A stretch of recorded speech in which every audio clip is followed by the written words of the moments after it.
Paul's letter to the Ephesians. The story of how Paul came to the city of Ephesus is really interesting. You can go read about it in Acts chapter 19. Ephesus was a huge city. It was the epicenter of worship for most of the Greek and Roman gods. And for over 2 years, Paul had a really effective missionary presence there, and lots of people became followers of Jesus. Years later, after being imprisoned by the Romans, Paul wrote this letter.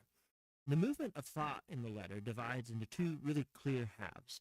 In the first half, Paul is exploring the story of the gospel, how all history came to its climax in Jesus and in his creation of this multi-ethnic community of his followers. The second half of the letter is linked to the first by the word therefore.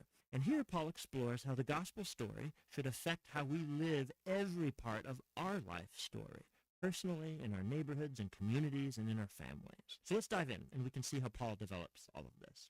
Chapter 1 opens with a beautiful Jewish-style poem where Paul praises God the Father for the amazing things that he has done in Christ Jesus. From eternity past, the Father has purposed to choose and bless a covenant people. And think here, the family of Abraham in Genesis chapter 12, verses 1 through 3. And through Jesus now, anyone can be adopted into that family. Jesus' death covers our worst sins, our worst failures,